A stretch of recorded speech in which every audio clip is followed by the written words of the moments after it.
वही महादेव और माता पार्वती की चर्चा करे के बाद और दूसरे में आज इस सावन के पावन महीना चलता उस समय के बात बा माता सती के शादी भगवान महादेव से हो गई और जितना भी दुनिया में सृष्टि देखो तनी सब माइये के चलते बा ये दुनिया में माई ना रही तो दुनिया सृष्टि बन रही ना रही माँ नहीं होती तो मैं नहीं होता और मैं नहीं होता तब इस दुनिया को प्रचार कौन करता इस दुनिया में क्यों लमहर देवता बता माई और लमहर देवता बता बाबूजी माई ना रही तो दुनिया ना देखती अब बाबूजी ना रहता तो दुनिया ना भ्रमण करती वही माई बाबूजी के चर्चा करे के बजाना माई के जग में आई बानी माता आदि शक्ति के जब मन में ये विचार जागल की सृष्टि के हमरा बनावे के बाद इस सृष्टि में लोग होके सृष्टि में जीव के उत्पत्ति होके ताकि सृष्टि प्रारंभ होके तो सबसे पहले माई आदि शक्ति का कैली सबसे पहले 3 गो गुण से 3 गो बेटा का पैदा कैली पहले रजोगुण से ब्रह्मा जी की पैदा कैली और ब्रह्मा जी के उत्पत्ति को के माता कहली कि हे ब्रह्मा तार के उत्पत्ति कैले बानी कि तू सृष्टि के उत्पत्ति करी हो तार के रजोगुण से उत्पत्ति करता नहीं लेकिन तू हमरा से शादी करो ब्रह्मा जी हाथ जोड़ के खड़ा हो गए कि माई तू हमरा के जन्म दिलू हम तरह से बियाह करी सृष्टि कितना गंदा लोग कही जे माई से बेटा कैसे शादी कली बताओ निमन होई कहली कि हमरा सृष्टि के बड़ा भाई से शादी करो कहले कि ना करे हमरा के जन्म दिल बड़ी माई से बेटा बियाह करी कहली कि ना करबो हमरा सृष्टि के चलाओ तू कहत रही बियाह ना करे कहली कि ना करे तपन तीसर का आंख माता खोलली तब ब्रह्मा जी के जर के राख कर दी ब्रह्मा जी जर के भस्म हो गए कहली कि जा जे जियावे के जाने ला मुआवे के जाने ला जे बियाह करे के मंत्र जाने ला नु उस श्राद्धों के मंत्र जाने ला अब तीसर का नेत्र समाई देखली ब्रह्मा जी जर गए और दूसरका से रजोगुण से विष्णु जी के पैदा कैली अब पैदा करके कहली कि हो तो हमरा संगे शादी करो कहली ये माई हो के बेटा से बियाह करबू लोग का कही कहली कि देख लो एक जना के जन्म दिले रनिया बात न मले तो जरा के राख कर दिले बनी आ तू न मनब तो तोरू के जरा दे कहले कि भले जोर जाब लेकिन माई से बियाह करबे ना करे तापन तीसरका नेत्र माता खोली तो वो जर के राख हो गइले अब तीसरका बेर शिव जी के तमोगुण से पैदा कली कली कि हो तू हमरा से बियाह करो कली कि कदापि नहीं शादी नहीं करेंगे मातारी से बेटा बियाह करी पागल हो गए लाडू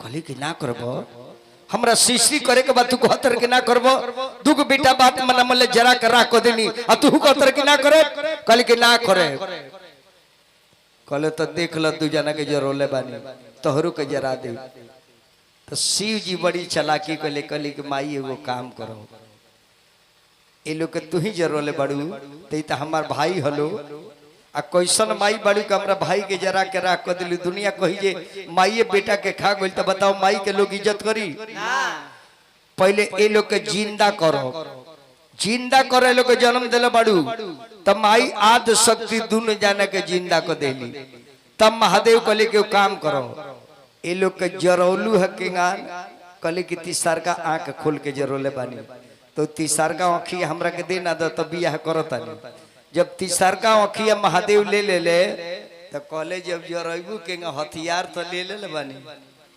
अब तो बियाह ना करे का करब कहले कि धोखा को देलो हथियार लेके कहतर बियाह ना करे कहले कि ना करे अब तू जरैबू के जराब ना भाइयों के जिया देनी हम जिया तानी लेकिन बियाह ना करे कहली कि ना करब तो लोग का कही कहली कि करे लेकिन ए तन से बियाह ना करे दोसर तन धर हमहु दोसर तन धरे तू शक्ति बाड़ू निरंकार बाड़ू हम शिव बानी निरंकार बानी अब साकार रूप में चलो बनल जाओ तू साकार रूप में पार्वती बनो, शक्ति बनो, सती बनो, हम शिव बने तब तारा संगे बियाह करे। तब महादेव माता सती के संगे शादी करके अपना घरे ले गईले। सती जब गईली महादेव के घरे मेहरारू बन के, तब दक्ष प्रजापति के बेटी रली सती। आ दक्ष प्रजापति सृष्टि के पालन करता रहे। सृष्टि में राजा रहले, सब राजा से सर्वश्रेष्ठ रहले। एक दिन देवता लोग के मीटिंग चलत रहे। दक्ष प्रजापति राजसभा में बैठल रहे। सब देवता लोग आके प्रणाम कइल, नमस्कार कइल कि महाराज की जय हो, जय हो, महाराज की जय हो, जय हो, दक्ष प्रजापति महाराज की जय हो। जय हो। लेकिन महादेव खड़ा ना भइले। अब दक्ष प्रजापति के बुझाइल कि देखो सारा लोग हमरा के प्रणाम कइले है, दामदा हमरा के प्रणामे न कइलो, इ त हमर बड़ा इंसल्टी को देलो। शिव जी कहले कि हम प्रणाम ना करे, हम शिव हई। आ शिव आ शक्ति जहां झुकेला आग लग जाला ससुर जी, जहां झुकनी जे गेला जइबो। इस तरह के प्रणाम हम ना करब, तरह दुख लागइलो। कहले कि जो दामाद एकरा खातिर तोर बदला ले, एगो जग कराए, वो जग में सब देवता के बुलाए, लेकिन तहरा के ना बुलाए, ना बुलाए। अब दक्ष पति एगो जग करवले और जग में सब देवता लोग के न्योता गई, लेकिन महादेव के न्योता ना गई। ई बात सती जान गली चाचा कि हमरा पति के बेइज्जत करे खातिर हमर बाप जग करावता रहे। तब महादेव से आके कहली कि स्वामी ना हम नैहर जाए के चाहता। निकली जे का करे, जब तारा नैहर से कोनो चिट्ठी नहीं खे, बुलाहट नहीं खे, हमने के न्योता नहीं के त का जाए कहो। कहली कि हम त जाए। कहले कि मत जा, बात मानो, जहां बुलाहट देगो जी ना जा। महादेव कहली कि सती मत जा, हमार बात मान जा, बड़ा बेइज्जत हुई तार। काहे कि हमनी के बेइज्जत करे खातिर तार बापी जो करा होता रहे। रीड बढ़ाई दो मास्टर। सती बात मान जा, सती बात मान जा, मत जा नैहर। तार बाबूजी हमरा के बेइज्जत करे खातिर जो करता रहे। बासी बाजी सती के समझाइले,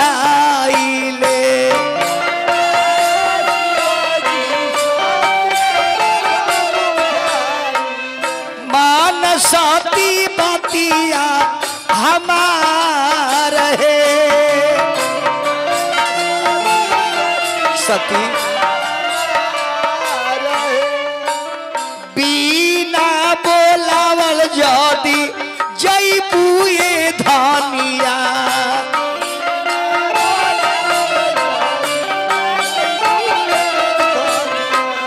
आदर ना होई है तोहार है।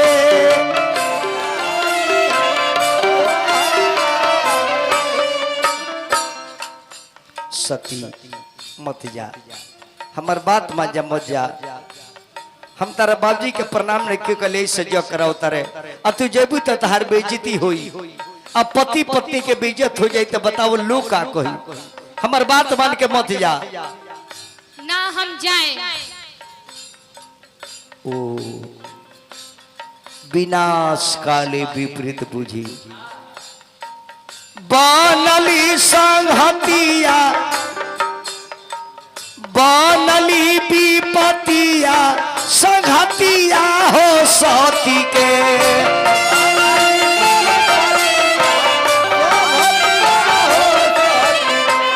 जाए खातिर बाड़ू ताई यार है।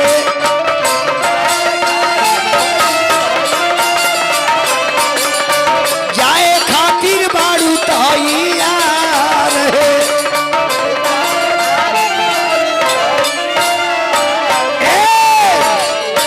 सती सुना, हमार बात माना, मत जा तू। ओ जी हमनी के बेइज्जत कर खातिर तहार बाप जो करा उतारे। यारा मैं ब्रह्मा विष्णु इंद्र कुबेर बडूर देवता का राजा इंद्र गइल बाड़े। हमनी के ओ जी कोनो स्थान नहीं के, हमरा के कोनो सीटे नहीं खन देले। इस तारा सामने पति के बेइज्जत हो जाई तो तारा बढ़िया लागी। सती मत जा। नहर में जा हमार बेइज्जती करे खातिर हर बाप जकर अवतार सती पर बात मान जा। हम जइबे करे। ना मनबू चेला लो सती के ले जाके पहुंचा दलो। ना जेबू तो ना मनबू तो जा।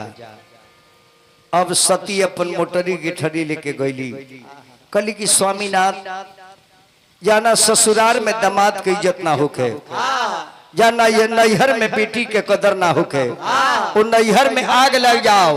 जाना ससुराल में दामाद का इज्जत ना होके वो ससुराल में ऊपर पड़ जाओ। ना मन बुते जा चेला ले जाके पहुंचा दो, रीढ़ बढ़ा दो। अरे नगरिया हरी मोटरी ले ला जा। बात न खुमाना तो तहरो बेइज्जती होता हमरो बेइज्जती होता। हमार तो बेइज्जती तहर बाप करते बा आ तू जेबू तो तहर औरी बेइज्जती होई। अरे नगरिया हरी अरे चौथी चाल दिहली बाबा के।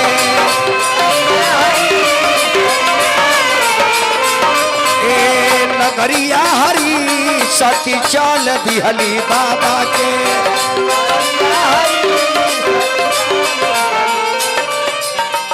सती जब अपना नैहर गली चाचा बहिल देखा था मुंह बिचकावता तरह तरह के बात कहते जे ये बताओ एकरा के नैखर बोलोले तो काहे के आइल बिया। झाड़ लो बढ़िया यही उम्र में तारा पिलुआ पड़े लागल। बहिल देखा था मुंह बिचकाते हई देखो हे करा के कहा बोलो बड़े बाबूजी हो ई बे बोलौले आ गइल बिया। अब बहिन के बात सुन के सती के बड़ी कष्ट लगता जे देखो बहिन आइल बानी नैहर में तो बोले के चाहिए तो बहिनिया ताना मारतारी सब। आंगना में सती गईली महतारी के देखली ये कर नाम रहे परसुती। अब परसुती के देख के हहुआ के माई से मिले जाता रही। बाबा के नगरिया में सती जब पहुंचेली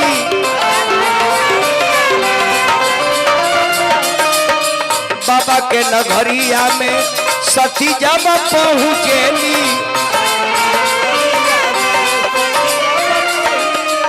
अरे केहू नहीं पूछेला केहू नहीं पूछेला खबरिया हरी सती चाल गईली बाबा के।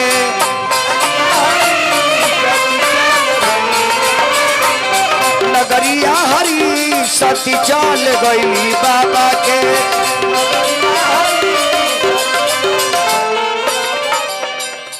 जबकि हमने के एक नियम बा रुआ गांव के कौन बेटी बहन माने कि कोनो बाजार पे उतरल बिया त गांव के ऐसा लोग कहेला जे बबनी केकरा घर के बाड़ू आ त फलाना बाबू साहब के लड़की है ओ के घर से बुलावे आइल बा के हम लेके चली कोने रिक्शा ला कदी बबनी चल जेबू। गांव नगर के लोग देखला तो हर बेटी बहन के इज्जत करेला कि फलाना चाचा के बेटी हो।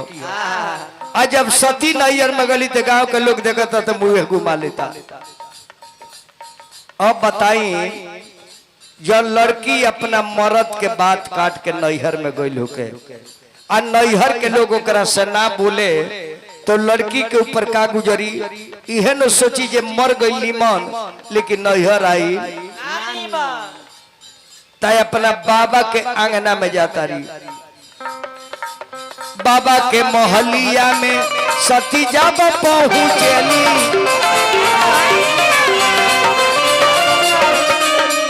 अरे माई नहीं देली अरे माई नहीं देली अकबरिया हरी सती चाल गईली बाबा के।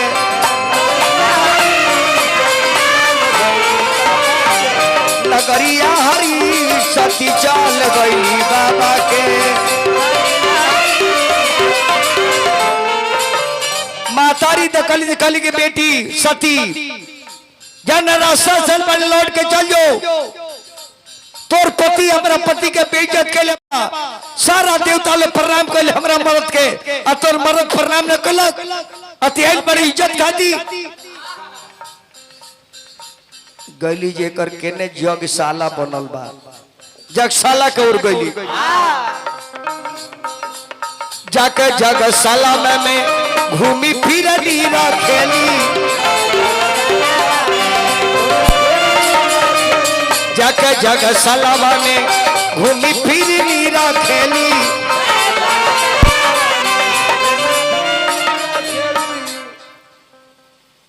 देखो तरी के राजा दक्ष बैठल बड़े सिंहासन पर ब्रह्मा विष्णु इंद्र कुबेर सभी बैठल बा देवता का राजा इंद्र भगवान बैठल बड़े लेकिन शिव जी के कहीं जगह खाली नहीं खे अब देखली जगशाला के दृश्य तरुवे लगली अरे झारा झारा बरसे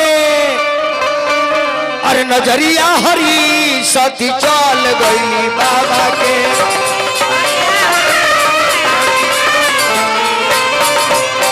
नगरिया हरी सती चल गई बाबा के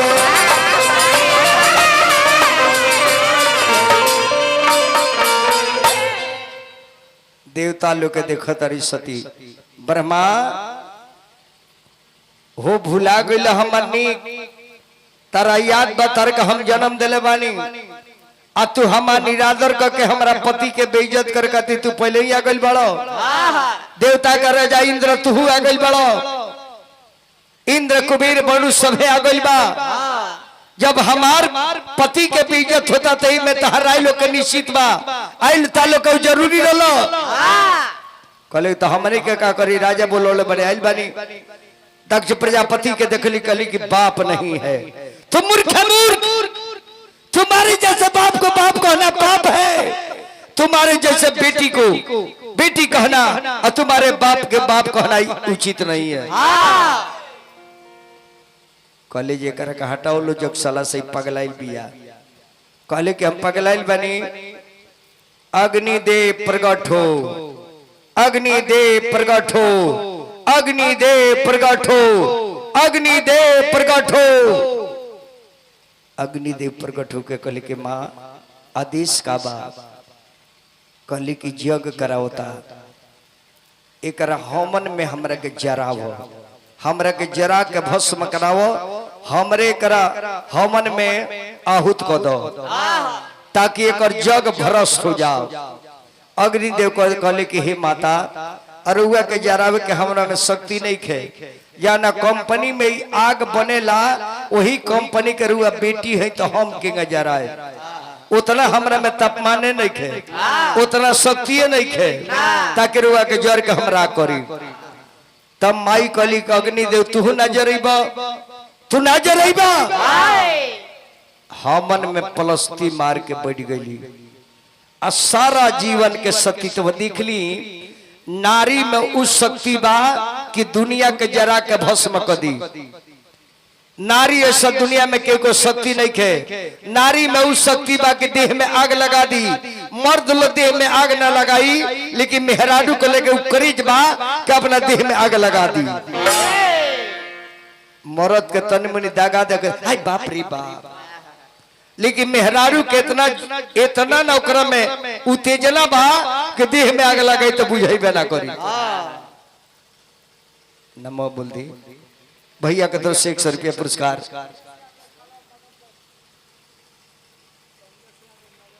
संदेश कमलेश यादव जी हमारा खलवा 100 रुपया पुरस्कार दिलवानी बाबू की शुभकामना करतनी नारायण जी खूब बना कर रखी सारा जीवन के सतीत्व अपना पति के भक्ति की शक्ति अपना दाव पर लगौली सारा सतीत्व के दाव पर रखे अपना जोगाग्नि से शरीर में आग लगा देली अंगूठा में आग पैदा कर देली अब शरीर में आग लागल बाबूजी लेकिन देह होइगा बैठल बा अब प्राणमा जरे लागल जब धोधाक मरलस अग्नि के लोहाक मरलस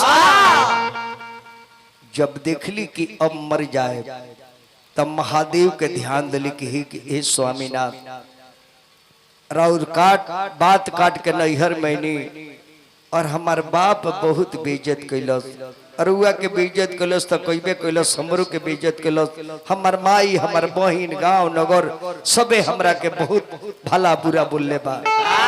इस स्वामीनाथ हम जन रउरा से बात काट के नैयर मैल बनी करा खातिर क्षमा मांगब कि हमरा रउरा बात के उल्लंघन कैले बानी, लेकिन मरे के पहले रउआ से एगो बात कह के हम अपन प्राण छोड़े जाता नहीं।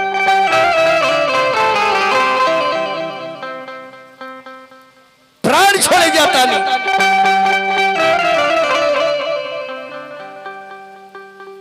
कि जब जब दुनिया में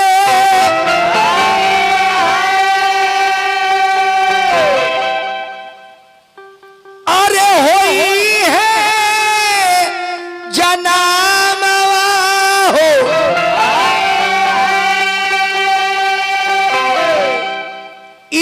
बयराजिया हमार है,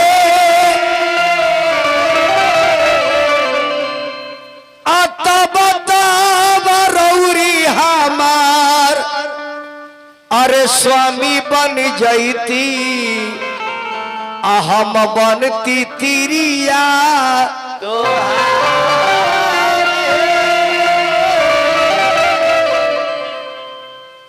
हे स्वामीनाथ।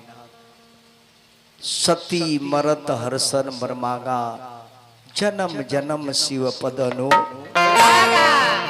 हे स्वामीनाथ जरतानी मर जाए, लेकिन जहां भी जन्म ली रुआ हमरा संगे शादी कले, इहे अंतिम इच्छा बा। आइए इच्छा के जाहिर करके माता प्राण त्याग देली। अब इन्हें महादेव बैठ के देखत तनी कि हमारे मेहरारू गइल बिया तो ससुरारी में का होता। महादेव पर्वत पर बैठ के देख रहल बानी, ये हमार तो बेइज्जत कैले बा दक्ष प्रजापति, हमरा मेहरारू के भी बेइज्जत कैले बा। अब जटा में गंगा जी बाड़ी, वो गंगा जी जब देखली कि सती जर के भस्म हो गई बाड़ी, त गंगा जी इतना रोआ तारी, बाबूजी इतना रोआ तारी कि भगवान भोलेनाथ के तिलक दहाता। ये बात के तुलसी बाबा लिख रहल बानी।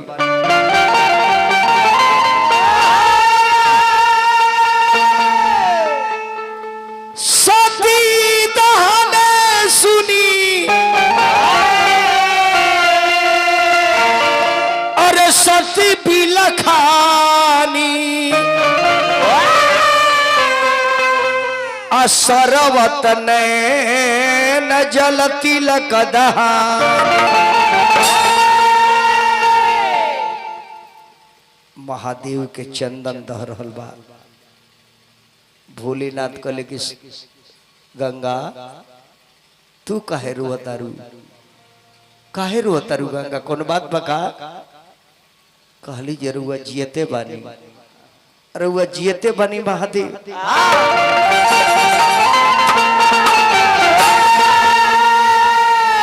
अरे जियते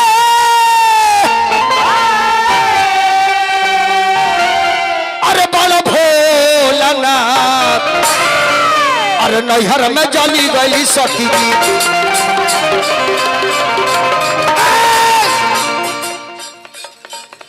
ना गंगा ना कल कहा सती के मरे के कारण तू बड़ो दक्ष प्रजापति के प्रणाम कैले होता तैयार जे हमर बहिन जर के नाल मरी। तहरे कारण शिवाजी जरल हमर बहिना यार जरल, हमर बहिना हो जियाला के तोहरो धीरा कारण मेरा।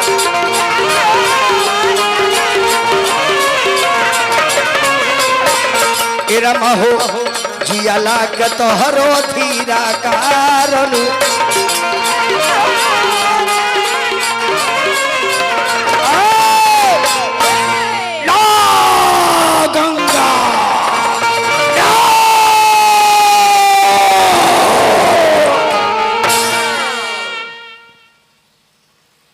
गंगा ना। शंकर जी अपन जटा उखाड़ के फेंकले, धरती पर जब जटा गिरल तो में से दूगो वीर पैदा हो गए, वीर भद्र महाकाल। कहले कि स्वामी आदेश का बा गोड़ लागता नहीं। बालक भगवान की तरफ से लाखों रुपया पुरस्कार, चरण के गोड़ लागता नहीं। देखिए बरले जागल बालू का जाने कौन देवता बन के हमरा के आशीर्वाद देता लो। ये घर के सब बालक लोग के हम गोड़ लागता नहीं, पूरा ब्राह्मण मंडली के गोड़ लागता नहीं, आशीर्वाद के कामना बा। कहले कि ना गंगा ऐसा लेके हो सकत, कहले कि हो सकता सती मर गई बारी। जटा में से वीर पैदा होकर कहले कि महादेव आदेश का बा।